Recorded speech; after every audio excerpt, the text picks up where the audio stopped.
Hello, hello, and welcome to another edition of Zombies to Aliens, a holiday hangover edition, if you will. We're all a little hangover from the holidays and mostly commercialism and capitalism in general. Anyways, but that's neither here nor there. Joining with me today, I am your moderator, Mr. Brightside916, also known as Le Mole. Joining with us today is Velissa, also known as Le Lookout. And next to Velissa, we have Ty Denubus, also known as Ty, also known as Le Lockpick. And after Tyler, we have, of course, Onesto Stubbs, also known as Galaxoid, also known as Le Cleaner, who cleans people with their brains on the floor. Let's say that. And after that, we have Mr. Tony, also known as Kirk80s, also known as Le Guitarist. Hello. So the reason why we were doing French nicknames is we were playing Monaco on Steam because it was a Steam sale game. And we were all getting in sort of French racial stereotype mood while playing that game.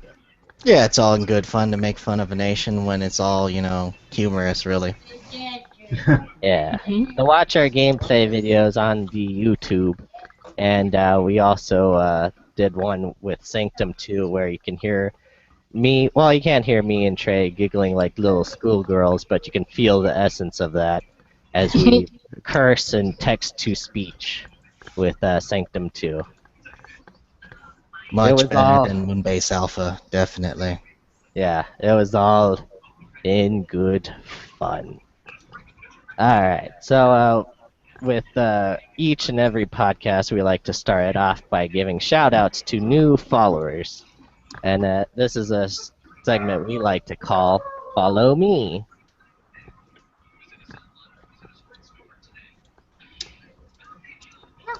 Follow, follow, follow, follow, follow.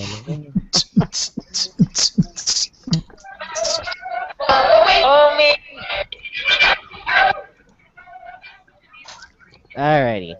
So, our new followers, it's hard to tell that we have new followers, but we do. Oh, yeah, by the way, did you guys know that there was a great Twitter purge? There was a Twitter holocaust, if you will. A Twitter holocaust? Yeah, did you know about that? No, did they delete a whole bunch of old tweets or something? No, the nice people at Twitter went in and got rid of all the bot accounts and the people who weren't real. So now we're back down to no followers? We got followers. We got 18 on Twitter. Oh, that's nice. Who are definitely real people, because with that great Twitter holocaust of 2014 behind us, where, little bot of Anne Frank was cowering in the closet. Are they really people because they're online? As far as we know, they're all like 10 throwaway alts, Yeah, those are all me, actually. Sorry, guys. Knew it. I guess there is a workaround that then. So while we're on Twitter, our new followers on Twitter is Raquel at Raquel9. I think she's Latin or something, so that's great because our podcast is not necessarily in Latin or Spanish, so that's great. Just only sometimes it's in Spanish. Yeah, you know what? We should have a Spanish offshoot of Zombies to Aliens with Tony and Edgar. Would be great. And the Spanish edition. Yeah, that'd be good. No, I fully endorse that. Yeah, me too. Why this Christmas I fully endorse it. Let's do it at once. Yes. Then also as a new follower, we have Josh Denny, who is a stand-up comedian, writer, actor, lover of food. Means at joshdenny.com. A lot of comedians follow us, so I guess we are pretty funny. Kind of a joke, actually. Ah, yes. And also we have Xanafair Films following us at xanafairfilms. Or just at Twitter, you know. And it's an independent film production company that is currently shooting its first feature film called A Fool's Game. Ooh. And I think I already mentioned Card Players. Yeah, I already mentioned Card Players. Other than that, we have XL Entertainment following us on our Twitter feed at XL Films. It's one of the latest best movies and music to come out of Utah. Wait, this sounds like I've done this before. Utah, huh? Oh, I think they changed their name. I think they used to be the Utah Music Scene, but now they're XL Films. Yeah, we're reaching to a brighter array of audiences, I guess. All right. Doesn't hurt to give him another bump. Yeah. And then also we are followed by Sean Cannon, who is a musician who writes superhero songs. So that's pretty cool. All right, so that's all our followers on the Twitter feed. Go ahead and follow us on Twitter at Zombies2Aliens. And give us a shout out and tweet back. Because we'll tweet back. I like to reciprocate the tweetiness. Is that a word?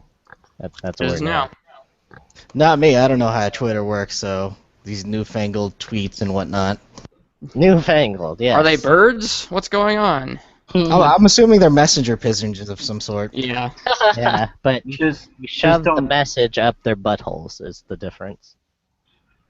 Well, we'll just go ahead and tweet those Instas and Yeah. send along our snaps. Oh, we Just should have it. That would be totes perf. Totes my goats. all these youngins with their twits and twats, I can't understand it. Yeah. So our subscribers, our new subscribers on YouTube are Albert Redfield. I always feel weird about this because it's actual people names, probably because it links to their Google account. But we got Albert Redfield, who has a nice little picture of Vegeta in a surprised face. Any relation to Chris Redfield from the Oh, Resident you know what? Yeah, probably. I would like to say so. I'm just going to go ahead and say he's a long-lost brother. You know, our other podcaster who's not here with us today, Edgar Kenway, is also related to the Assassin's Creed pirate, Edward Kenway. So a little known fact. Nice. So after Mr. Redfield, we have Luis Iglesias, Oh. probably related to Enrique Iglesias. Or at least Gabriel. Yeah, at least like distant cousin, I like to say. Then we got Metaphysic Media, and I think we have the rest. I've said the rest before. So those are our followers on YouTube. Now for our followers on Tumblr, which we are at 49, I held a contest to get us to 50, where I would show my buttocks. But that never worked. That never paid. We lost a few followers. We lost, and then we gained, and we were back at 49, which is weird. So some people didn't like it, some people did. So you know. Well, if you're showing male buttocks, Tumblr really is the medium to do it on. It's true. Yeah. Well, it's gonna be hard to decipher if it's a close-up shot of my buttocks or a close-up shot of the crease in my elbow. Hey, that's a workaround. 50-50. Yeah, you never can tell. But as for our new followers, we have Spartan Rampage 6. The Spartan Rampage, but the G is spelled with a 6. because he rampages 6 times. We're also followed by Cthulhu Games, which is sort of a Tumblr about horror tabletop games and board games like that. We're also followed by Vicky Pleasure 1B47. You know what? There needs to be not saying that any of her followers are fake bots, but there should be a Tumblr Holocaust soon as well. Agreed. That's where the... I can't believe I'm saying that, but that's where the Holocaust needs to happen. Okay. If there was ever a Holocaust, that's where it needs to. Disturbing. Then we got Bianca Kamul Bayer 4543, and I think I'm using the right accent here. She's a new follower. We also have Summer Shion Studio, which is God, I want to say it's a movie studio before. I've looked at all these, and we have refollowed as well.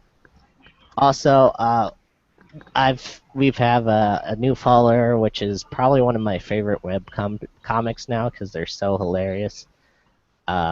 We got crudely drawn characters, and they also have a little Facebook, and it's pretty much a very simplistic sort of art style to a web comic. For one comic, for a recent holiday comic they did for Christmas, you have a panel with 3 reindeers. One's in the hospital, just gave birth to a baby Rudolph, and the dad reindeer looks suspicious. Then the next panel, you see the dad reindeer pissed off and driving somewhere. And then the third panel, he is about to beat the crap out of a clown. So that is the true origin of Rudolph from crudely drawn characters. Also for new followers, we have Mallory Hers, Wordsicka, and I believe that is it. The rest are old followers, but hey, give a shout out to you guys for following us this much. We really appreciate it. So yeah, that's that. Follow. I guess we should have a ending song for that.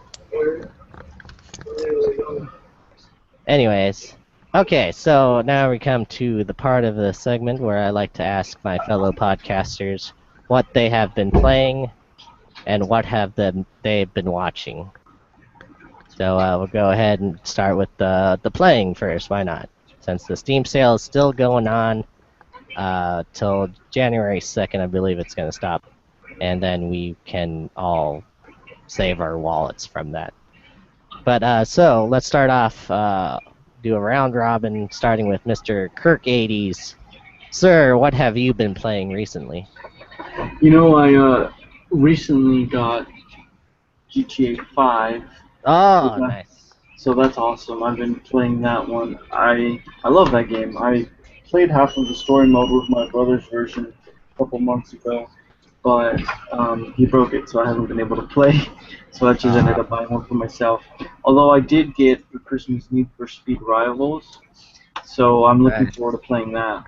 You've really gotten to racing games, I've noticed. Yeah, I really like the racing games. They're pretty fun. I hope that maybe in the future one thing changes is that maybe they'll have more local couch playing, but I don't know. That's kind of, yeah, exactly. That's no. But I mean, that's what I want, and I don't see like why the game developers don't do it if it seems like it's a feature most people want. Well, my good compatriot and a symbiote Galaxoid, do you have anything to say about co-op couch place or dying away? Yeah, it's actually other than the Nintendo Wii and the Nintendo Wii U, you know, there's not many options for it, unfortunately. Right. That's exactly what I told Tony. Is like, you need to get a Nintendo device, sir. Yeah, no, it's with the Wii, it's great. There's a lot of games, but I'd like to have graphics that are a little better than a PlayStation 2. So, but So it's Hey, not bad math. We use alright. We use Yeah. better graphics. I wasn't talking about the Wii U. I was talking about the Wii, Ah, Yeah. okay, yeah, and yeah. that's what I have. Alright. I I'll- believe I'll give you that. you talked about a Blur before, right, Tony? You Yeah, had Blur that is. on. Yeah, that's one of my favorite games actually. Yeah, they need it definitely. See, the problem with the consoles now is their graphical fidelity. The hardware is up to the point where they could do like a basic game like Blur better, but they just want to push it more into the anti-aliasing, and full screen MXAAs, and just give good games, man. That's what I'm Right. about. I mean, that's why like games that don't focus necessarily on the graphics don't bother me that much because it's about the gameplay. So I don't know. Could you recommend any good racing games, Galaxoid, to Tony and to our followers? Uh, Nothing other than like simulation stuff, like nothing couch co-op that really off the top of my head. I mean, what was the last? I mean, Forza for the 360 had some decent split screen, Yeah. Really? That was the last one I remember. and the Gran Turismo PS3 era they had good split screen. The rally was pretty fun in split screen, but other than that, what are you playing? Rivals on 360 or PS3? Rivals? Yeah. Oh, that's on PS3. Okay. Yeah, Yeah. So yeah. no split screen on that. No, I don't think so. I mean, I haven't Wow. opened it up, but I'm looking at the back of the case, and it says 1. I mean, obviously with network players, you could do 2 to 6. I wonder you could just link up the PS3s and line Do it it up. old school? Yeah, that'd be cool. I'd be down with that. I used to always carry a big ass original Xbox in my backpack. Probably why I have crippling back problems now. Anyways, so since Trey got the ball rolling there, what have you been playing, Sir Trey? Other than well, I'll keep Monaco. I've actually loaded up Stalker again, Call of Pripyat. I don't know if I talked about that before, have I? I don't Either think way, You can talk about Monaco too if you would like. oh no, I'll just stick it with Stalker because I've been having this itch for a co-op experience, kind of like Skyrim, where Val could kind of stay at the homestead and I can run around and kill things. Yes, you do Just like like real to life. have. Yeah.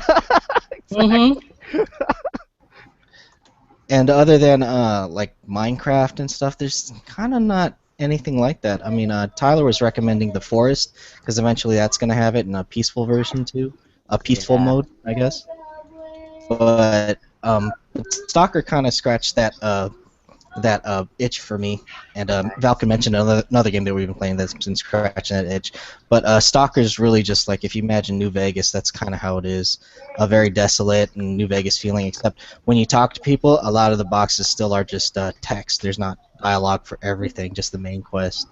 So it's That's crazy. the best thing I can equate it to is System Shock. System Shock 2. Ah, man. I haven't played that. I played the original Stalker, Shadow of Chernobyl. Yeah. Is the tone the same? Because it's definitely a lot lonelier and creepier than the general tone of Fallout. I found. Yeah. Yes. Yeah, It's a little spookier. the difference between Shadow of Chernobyl and Call of Pripyat is the artifacts are invisible until you're right on top of them now. Oh gosh. So what you should do actually, if you're playing the Stalker series, go Shadow of Chernobyl, skip Clear Sky because that was terrible, and then go to Call of Pripyat. Now, the team that made these games, I forget the name right off the bat. They're working on another game that's yet to come out. It's called Survarium, and they've had Stalker 2 like canceled, so now they're moving on to Survarium. Survarium is going to be an online FPS, and they're still working on it. Their bare bones of them are working on that. Some of the team went on to the Metro series, so keep an eye on Survarium. I logged in and tried to get a beta, but that will be the most Stalkerish feeling up to date game. I don't know. Cool. When's that due out? It's in beta, so it's still For a while, huh? Yeah, it's going to be a while. They missed a couple release dates, so good luck with that. Alright. Since we were on the topic, Val, what have you been playing that was satisfying your guys' itch? And would you recommend any cream for that, maybe? Um, that's just disgusting, Pete. Come on. Actually, yeah, me and Trey were trying to find something because, I like to collect things and, make a home and everything. I'm very, you know, what's the word? Domestic. So I like that in my vibe in my games. Even when I'm playing Fallout New Vegas and stuff like that, I Yeah. am very domestic. Half my time in Skyrim is downloading house mods, trying to find a perfect place where I can keep all my killers in one room and my children in another, And, we've been playing Don't Starve together, the beta. And Yay. very cute graphics wise, it's very cute. Little storyline, lots of references to other things, like literary references that probably, I don't know if most people get them, but I read a lot, so I get them, of course, to toot my own horn. But it's been very satisfying. Trey's been playing as well, and he's very confused by the whole thing. But it's been pretty fun.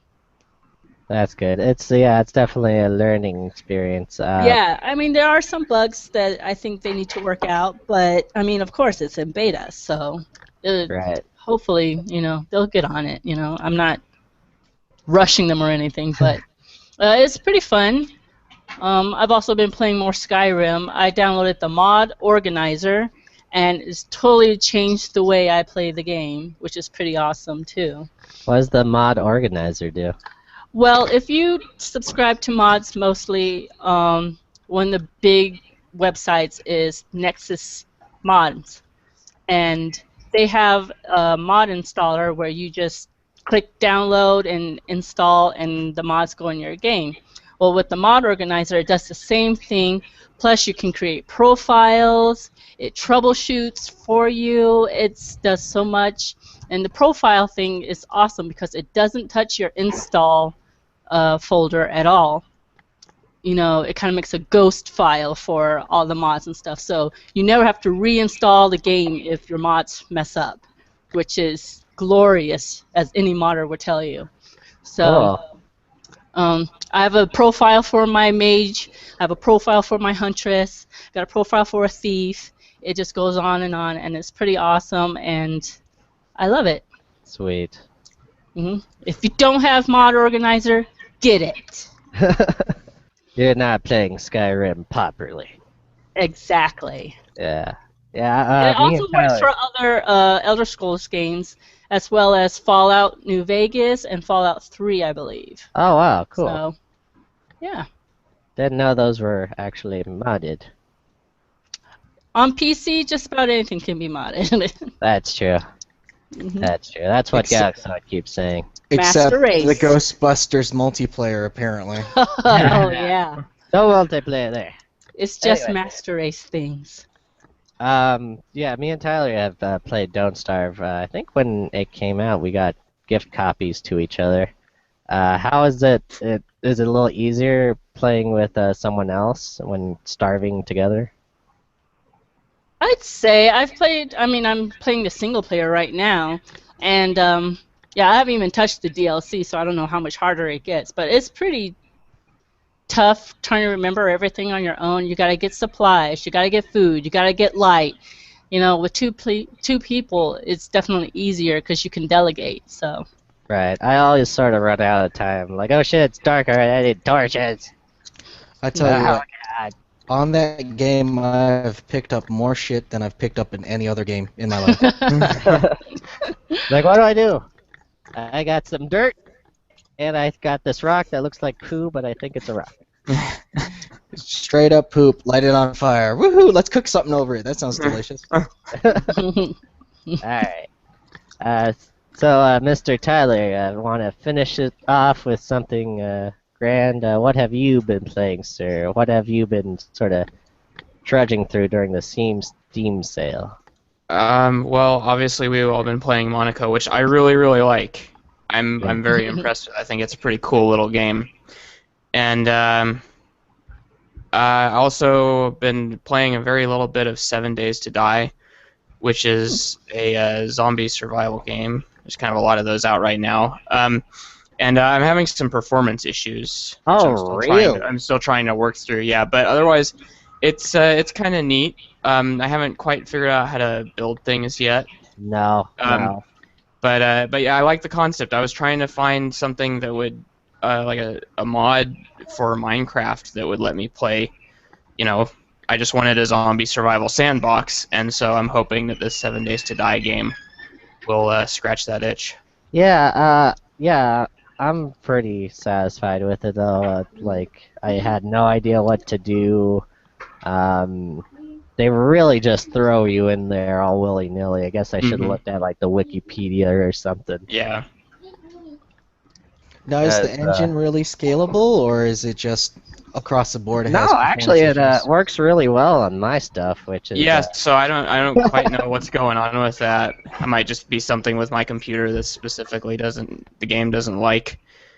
But yeah, it's not very graphically intense. You know, it looks kind of dated. yeah. As but- you know, from Galaxoid and Nebula, my stuff is kind of. I'm at the verge of PC Master Race. I guess that's what the podcast is all about. Is sort of Galaxoid teaching me the ways of PC Master Race. There's And there's sometimes where you just can't help troubleshoot from long distances, and that's the only unfortunate thing for trying to make like a computer run something that doesn't work right off the bat.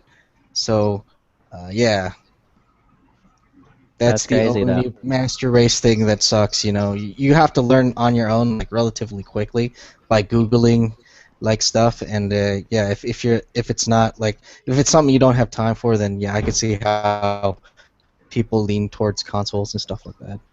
Yeah, that's crazy though, because there's a lot of things that don't work for me that work for Tyler, and yeah. Yeah, it's One- all over the board, isn't it? Yeah, one day we will go on together and do a 7 Days to Die little video once we get it to running on Tyler's system there. Yeah, that And sounds good. both me and Tyler will fumble around trying to figure out Mhm. what to do. We probably won't need 7 Days to Die. It seems No. a little excessive. I can probably manage it in 2. Yeah, two. One for each of us. Peter will die on the first day. Tyler will keep a journal. And today, Peter died. Yeah, and we also been playing Monaco, which I guess I'll talk a little bit about. It's pretty much Payday 2 stripped down into a little cute little arcade game. Where it's top down, and you're looking at four little thieves as they do stuff, specifically just stealing from like banks and having all good fun. And of course, it is French for some reason. But were the developers French? I never got that. Yeah, dude, it's extremely French. It's just Yeah. set in France, and everybody is speaking French, so it's great. I love it. Yeah, it's really cool. And then you got it's a 4-player co-op, and you got each thief does something different. The lookout can see really far, so it can see guards coming. The mole freaking digs through anything, which is great when we're escaping. I think we got footage of us escaping while I was busting down walls. The lockpick can like unlock locks real fast, and the cleaner is actually the only guy who can take out guards, other than the other ones who can kill guards if they have guns or something. There's a crossbow. There's a Yeah. crossbow? Yeah, there's a crossbow in I think the level after the level after the level we played together. Yeah, when you're playing after you get the gentleman, you get a crossbow. And there's Cool. dogs. Cool. There's Uh, dogs? Yeah, they can smell you. It was pretty cheap on the Steam sale, but also it was free at one point. I actually started playing before on Xbox 360. It was a free games with gold. So hopefully, if you're listening, you picked up one of those options because it's a really fun game. All right, Uh, so that's sort well, I of what was- we have. Thank you. Yes. I Go was ahead. just gonna say, as long as we're talking about video games, I think it would be a good time for anybody to make recommendations for the Steam sale games that are dirt cheap that they think everybody should pick up. Yes. You know what? I'll go ahead with one. Ghostbusters is $2. Although there is no multiplayer, I freaking love that game a lot. I really liked it when I had it on the 360. It is pretty much the best like sequel to Ghostbusters that they could do. That is that is my Steam sale recommendation. Also, I think Chivalry is like $6, and Chivalry is really fun too. For those of you waiting for The Long Dark, jump on it right now. It's $10, and it'll probably be back at the end of the sale. Usually they do the top sellers at the end, last day of the sale. But jump on it now, flash sale. I haven't played it, but a lot of people like it. What about you, Sir Tyler, or you, Madame Velissa? Any recommendations? I do not have any. I thought Don't Starve Together was a little bit on sale, wasn't it? Or When it was that on the was already- flash sale, it was. Right. Now the price is going up. Who knows? It may come around at the last day of the sale. So if you can get it, I'd be into it. Hey, so So- Tyler, can you tell everybody the proper etiquette for the Steam sale, when to buy something and when to hold off? Yeah, it's really easy. It's just if it's a featured deal, one of the ones on the front page, that's when you want to buy it, and that unless it's the last day of the sale, in which case then it's not. There's no more days of the sale, so it's not going to be any lower, because a lot of games are on sale even when they're not featured or a flash sale, the 12-hour flash sales that they have now, but they're going to probably go cheaper. Or not necessarily probably, but there's a chance that they will go cheaper. So if you've got your eye on a game, you should wait for it to be a featured deal on the front page there, Yeah, good deal. unless yeah. it's the last day of the sale. Come on, Arba, go back down to $30. I swear. How low can you go? And so recommendations for me, just looking at the featured deals right now that are up today. I really enjoyed Dishonored. I think if you like stealth games, it's pretty fun, and it's got a really cool visual aesthetic and a really unique sort of steampunk fantasy world that I really enjoyed. I guess whale oil punk would be more accurate. And there's also Divinity Original Sin, which is really great if you like kind of old school D&D, top-down party-based RPGs. It's really enjoyable, really fun game. Cool. Oh, is that one multiplayer? Yeah, yes, it is. Yeah, it's got I believe it's just 2 people, but yeah, it's got multiplayer. I will make Cool. I will make a recommendation, even though I haven't played the game necessarily, but I know it should be amazing. That's Age of Empires 2 HD edition. Because Okay. I haven't played the HD version, but Age of Empires 1 and 2 are both some of my favorite games. So I can't imagine an HD edition being bad. If everything is the same. That one has a Really good. rabid following as well. Yeah. Yeah. Yeah, and it also should be on sale on the Steam sale. It is. That's why I'm Cool. mentioning it, because it seems awesome. I think I might go on this one, actually. Cool. Yes, come to Steam, damn it. Come to Steam. Join us, Tony.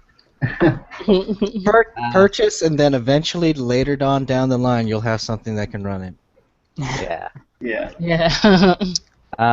Yeah, so eventually we are going to start our Steam sales support group where we'll pretty much be doing a lot of this each Steam sale and also sort of trying to help each other through it because it is an addiction. It really is. And we'll keep that open-ended as a Google Hangout so people can come in and, say, hi, I'm so-and-so. I've been a Steam sale addict since blah blah blah, and we help them through that. And and also our other podcaster, Edgar Kenway, will be joining us for that one. I would hope he would be joining us for that one because he has a Steam sale problem as well. I know. Anyways, It'll be an intervention podcast of sorts. And real quick before we move on, Pocket Watch Games is the developer of Monaco, and they're in your neck of the woods. 2 guys out of San Diego. Oh my god, they're Oh, not wow. French at all. So they're just maybe they're just Francophiles or something. Yeah, they're as That's French as Trey. They probably went to the same French club as Trey did. But one has the last name of Nguyen, so Vietnamese. As we all know, Vietnam was a French colony for a while there. Mhm. Right, that's true. Mm-hmm. That could be. Great. Wow, I should find them and get them on a podcast. That'd be neat. Hello, I'm Zombies to Aliens. I'm Peter for Zombies to Aliens. Have you heard about the good word? No, stay away from my car. Why are you under it? Yeah, so I see that going well. Anyway, so that was the what we've been playing segment. Now on to what have we been watching? Let's go ahead and start with Mr. Tony again. Mr. Kirk80s, what have you been watching lately? Well, actually, last night I watched the interview, or actually two nights ago. So I could just leave it at that. Yes, okay, so the interview, and we're going to get right back to that. Mr. Galaxoid Honesto Stubbs, what have you been watching, sir?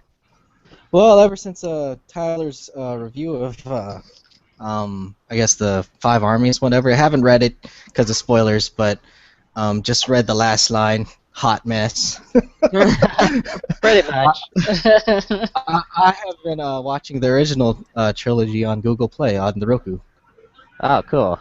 Also because I'm lame right now, my leg is hurt, so can't move very much. 5 armies does go really good into Fellowship of the Ring. Besides a stupid mention there of another freaking member of the Fellowship in 5 armies, that was kind of stupid. But other than that, the ending goes really good into Fellowship of the Ring.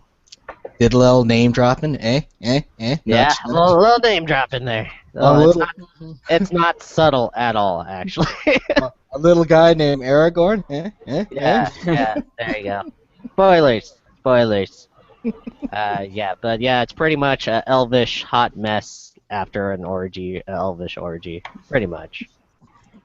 Okay, so Mr. Tyler, what have you been watching lately, sir? And you can talk about 5 armies if you like. Yeah, I think I might, just because I haven't really been watching very much else. But yeah, I just I really wanted to like it, and unfortunately I didn't like it as much as I wanted to.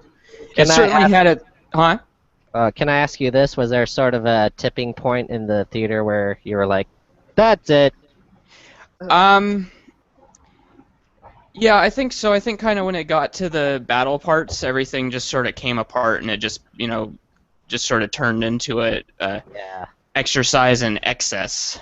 And because I liked, when they were when Bard was trying to stop the war from happening, I really liked those scenes. I thought they were pretty good. Yeah, they were. And then in the beginning, and things that should have, or a very large thing that should have happened in the previous movie. Right. If they had been able to trim a little fat, it just would have made so much more sense. That deserved more screen time, definitely. Yeah. So are you hinting at the death of Smaug is just really anticlimactic? Well, if it had been in the previous movie, it wouldn't have been an issue. But since it's like the first 10 minutes. Oh no! Don't tell me that. Oh, sorry. Yeah.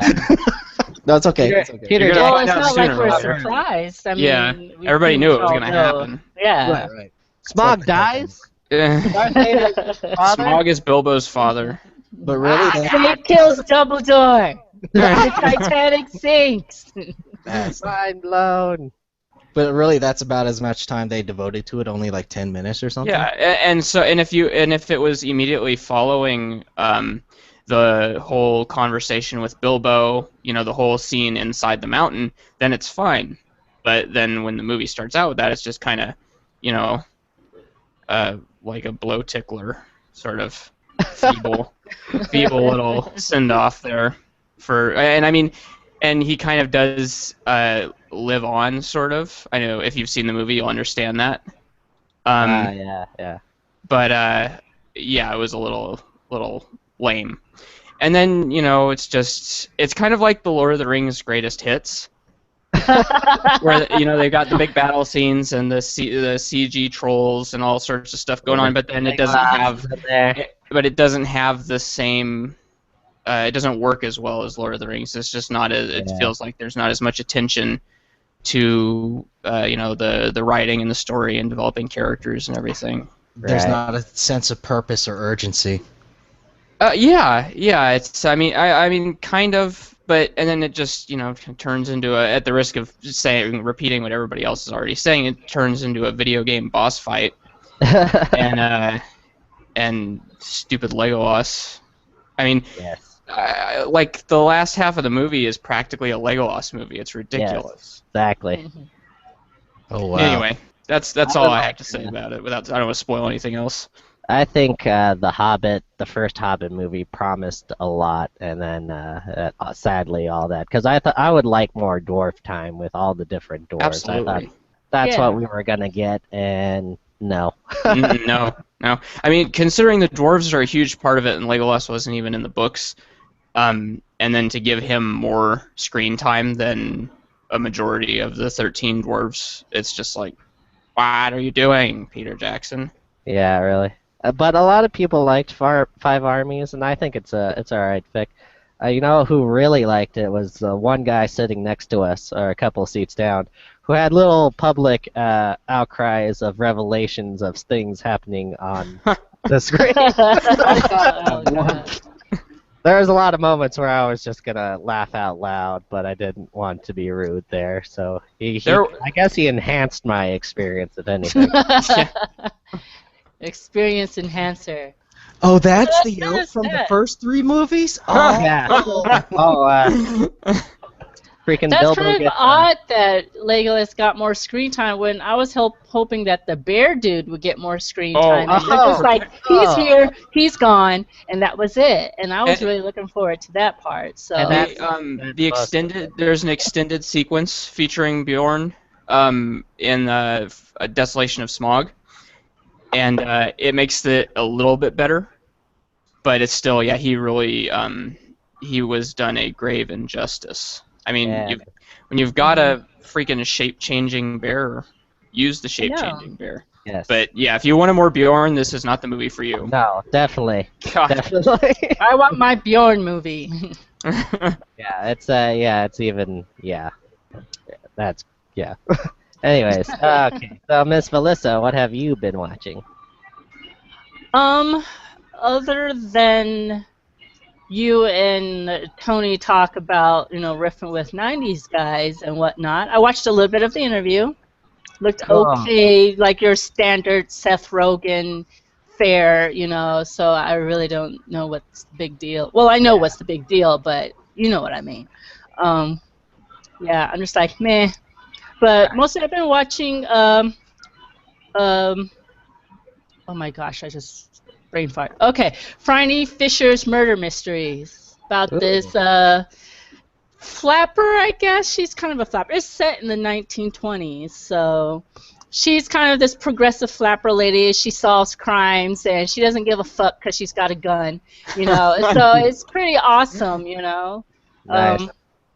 It's like Chicago with more awesomeness, so... Cool. The shooting and steam rooms and cocaine and all kinds of stuff. So it's been pretty interesting, actually.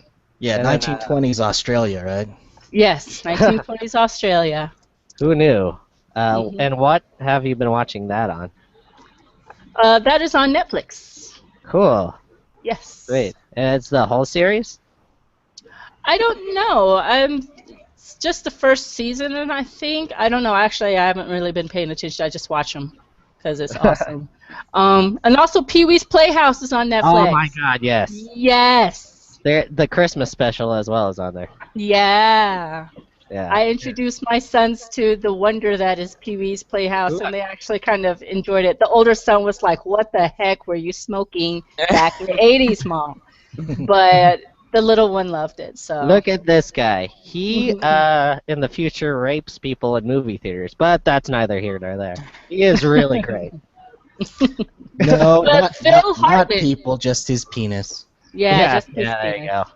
That's right. Phil Hartman, how can you go wrong? He's a Right. freaking- And Larry Fishburne. Yeah. Ah, Phil and Larry, very weird And cinema. a very, very, very young Natasha Lyonne. So Oh wow, yeah. yeah. Forgot about that. So lots of famous faces and yeah. Yeah. Good talking freaking recliners and all that sort of fun stuff. Yep. Okay, so before we move on to the interview, I have 2 recommendations for people to watch. Even though freaking Christmas is over, there's a nice little documentary produced by the wrestler Mick Foley, believe it or not. It's about real-life Santa Claus and department store Santas and their life in and out of the holiday season. And also Mick Foley transforms himself, I guess a lifelong dream of becoming a Santa. Okay. And that is on Netflix, and it's pretty damn interesting. I'd say give it a watch, especially now after Christmas. It might still have some relevance to it. Also, one movie that I've been wanting to watch since forever, since I heard about it, is The Knights of Badassdom. I don't know, have you guys ever heard of that? Oh my gosh, me and Trey finally watched that. He fell asleep, but I watched the entire thing. Oh my god, best thing ever. And it has a lot of good people in it. It's basically about LARPers who accidentally summon a demon during playing, and shit goes down. It's great. It has freaking Peter Dinklage is in it. Freaking River from Firefly.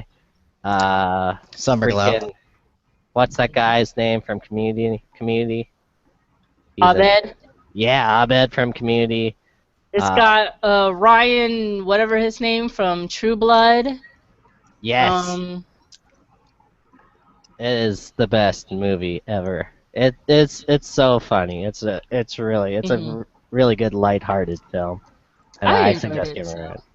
It's sort of the same sort of theme from like Fanboys, I think. Got a sort of same sort of feeling to it. Like Your Highness, I believe. That was another movie kind of like it, similar. So if you kind of, chuckled at Your Highness, then you'd probably enjoy Knights of Badassdom as well. Yeah, exactly. And I would say it's a little more toned down than Your Highness, I think. Has 2 weed jokes and all that. Yeah. Yeah. Speaking of weed jokes, the interview. That's a nice segue. So this is the movie that was going to cause fucking World War III. As for who have seen it in the crew is myself, Alyssa, and Tony. Any thoughts of just by watching it? Is this a movie that you would go to freaking war for? No. Well, no, I don't think anybody would.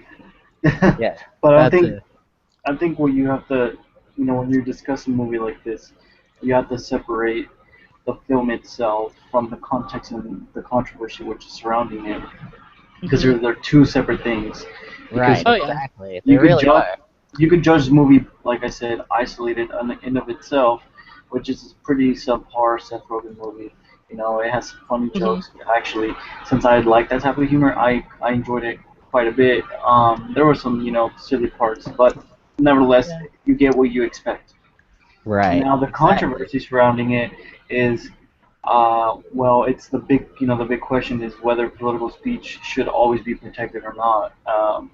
And so that's just, different cultures have different opinions on that, and so that's where the controversy arises. So when you ask a question like, well, would you go to war for this film? The obvious answer is fuck no.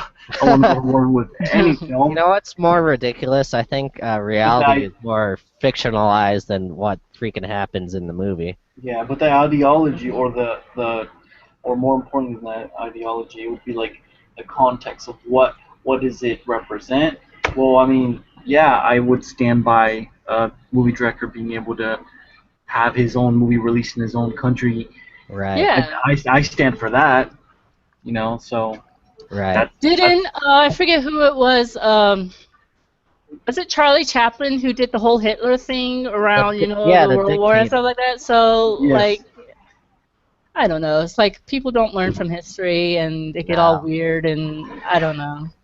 And I would like to say it paints the supreme leader of a certain country in a better light than freaking anything. Oh, really? It's a positive for him? Yeah, I actually thought it was alright, a couple parts of it. I was like, that's interesting.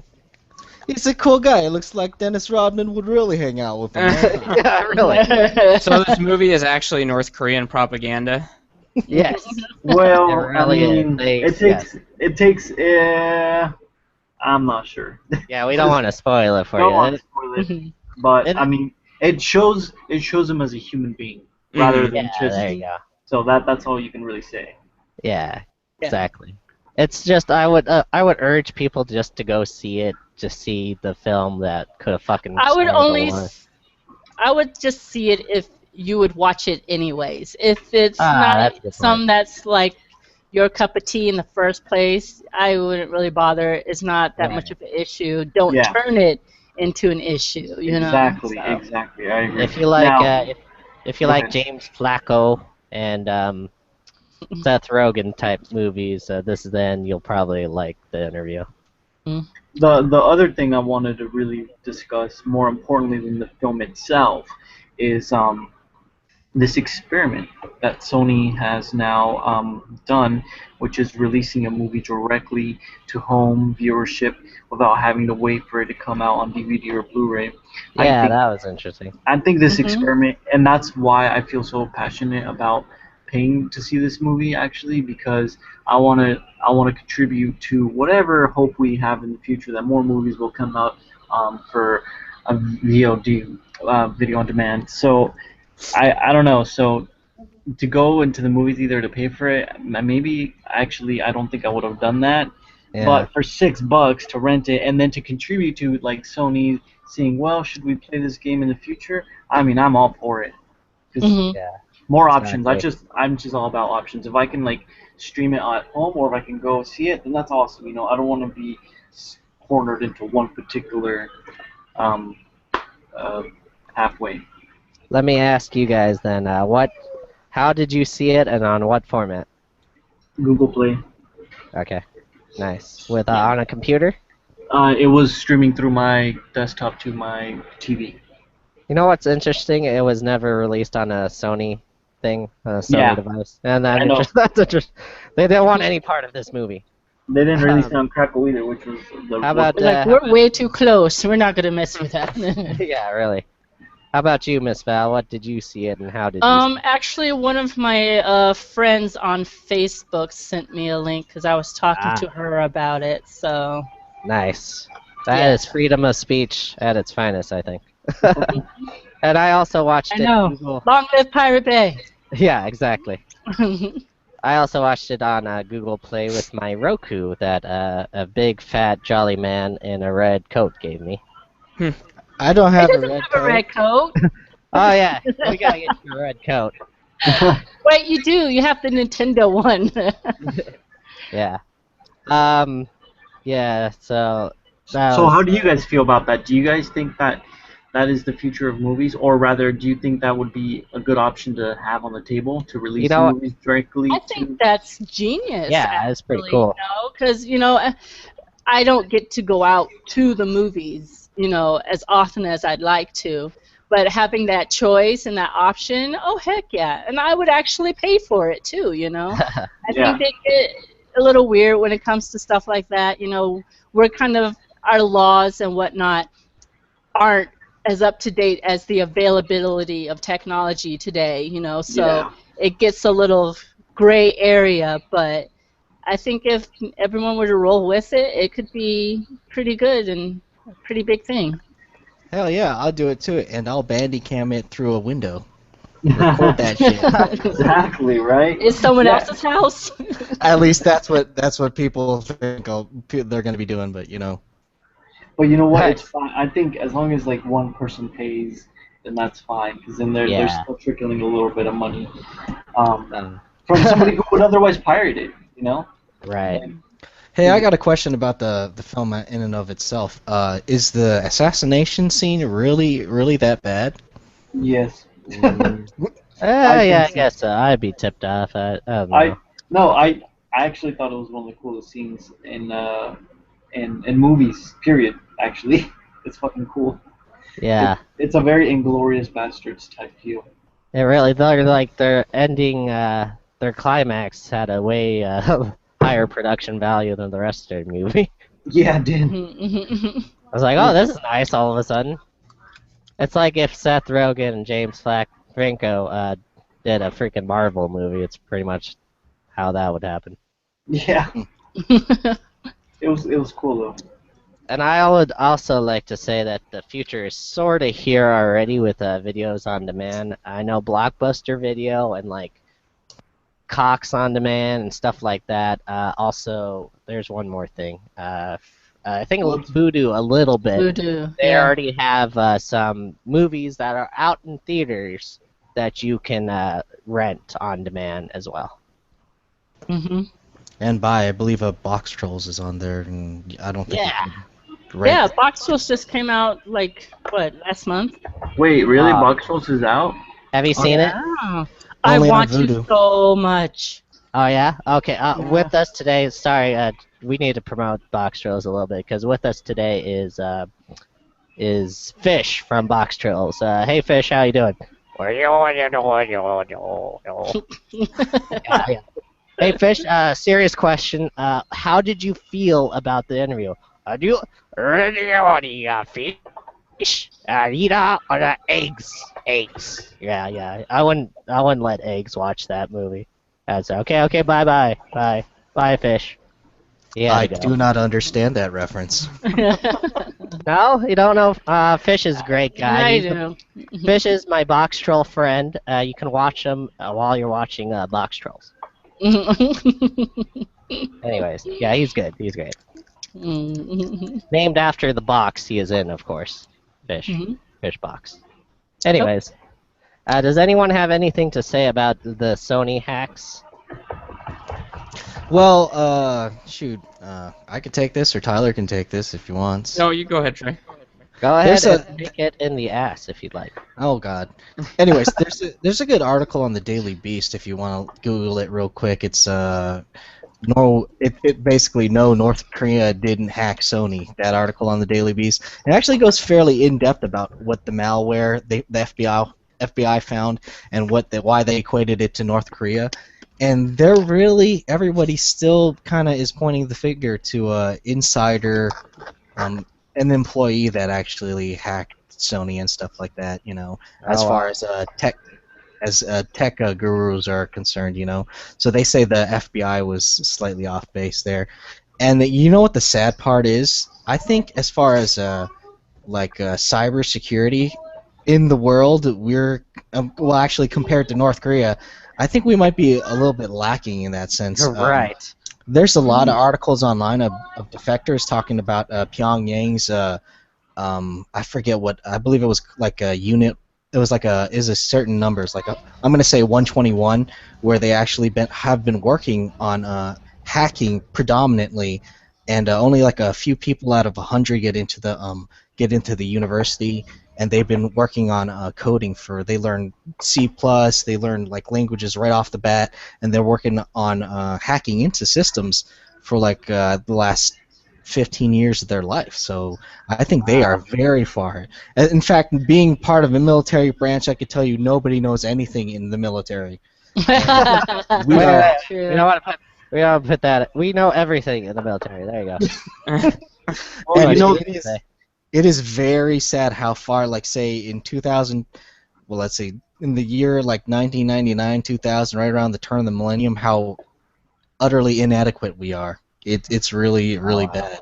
no, yeah, they're actually a really good book that kind of discusses this. I read a couple years ago. It's called Cyber War by Richard Clarke. He was a former basically one of the aides for Bush and also Reagan, and this guy he talks about how weak our infrastructure is in when it comes to cyber war technology and how easily it would be for a country to just disable like our whole electronic systems. And so he talks about how there needs to be a stronger urgency in this realm. I mean, we're getting hacked every single day at this point now. I mean, he's been talking about it for years, and now it's like nobody's wanting to do anything until after the fact. it's just, it's really sad where we decide to invest our money in bombs and not in like freaking people investing in education so we can learn how to like defeat these threats. But that's just me. Yeah. The best briefing I ever had in a military branch was back in 2005, 2006, where they described how a team of 4 people came onto a base I was at and actually had a CAT card printer, like a military ID card printer, and loaded that with certificates and got into. They did some physical security things. They would get into a room after watching somebody key in the cipher lock right over their shoulder, and they'd come back later, and they completely decimated like any type of security. There was one person on base that actually they're like, hey, we're 2 contractors, we need to get in this building. He's like, okay, and then he like clicked the key and covered it so they couldn't read the key and got in the building, and then they're like, hey, we're going to split up, I'm going to go here. And he's like, no, you need to stay together. And one person... OPSEC in the military has been lacking hardcore for ages now, so it was probably better back when, the Cold War and they're all worried about Russia getting the secrets and stuff like that and everything, but everybody knows everything that's going on the bases here now. How to get in, where to go, what to do, so... Yep. Crazy. That's crazy. Wow. Well, now I don't feel safer. It shouldn't be. It's going to be shouldn't, because guess what the military is made of? The military is made out of high school graduates who didn't know what else to do, basically. So, yeah, how safe can you feel? My favorite part of one of my favorite clips from The Simpsons is Sideshow Bob at an air show, and he goes into it's like a jet, a Harrier jet, and it just there's one button in it that says "Press to fly." God bless the idiot. Sounds like it's army built. Yeah. That's one of my favorite Sideshow Bob. We love the military. We're both veterans, but yeah. Should be broke. Okay, so I think that's gonna do it here for us at Zombies to Aliens. Anyone have anything else they want to talk about? Cards Against Humanity. They did a Christmas thing. Kwanzaa. Cool. The Kwanzaa thing. I'm black and I should even say Kwanzaa. That's cool. But yeah, they did the bullshit thing last year, which is hilarious. And this year, pay $6, get a lump of shit. Yep. And people are like, really? And Wow. they're like, I can't believe we actually got shit. So that just made Cards Against Humanity my favorite company ever. Awesome. So I think the Humble Bundle should do that too. that would be awesome. Humble turd. Yeah. Pay $1, you get a shit. And Cards Against Humanity always does this anti-Black Friday thing every year. I think this year they raised their prices. Yeah. Specifically on Black Friday. Which is awesome. Stay the fuck home. Yep. We should Quit do trampling people. one podcast. We should play Cards Against Humanity together somehow. They have some game online. I forget what it was called though. I'll have to send the link. I'll post a link on Tumblr or something. Humans against Card Manatee. No. No. Manatees against humans? Yeah, there you go. No. Can't say I've heard of that one. But I don't even remember how many days in Kwanzaa. I'm like the worst black person ever. There's like 10 days of Kwanzaa, 12 days of Kwanzaa, I don't know. But they send out a whole bunch of stuff. It's been pretty cool. We got stickers. We got Miracle Berry tablets. If you put them on your tongue and sour things taste sweet and whatnot. So me and Trey are going to try that today, and we'll let you guys know how it went. Apparently, I got some land in Hawaii, too, which is in Maine. Just a bunch of random stuff, and it's awesome. So things like that is pretty cheap, pretty awesome. And next time they do it, I think everyone should.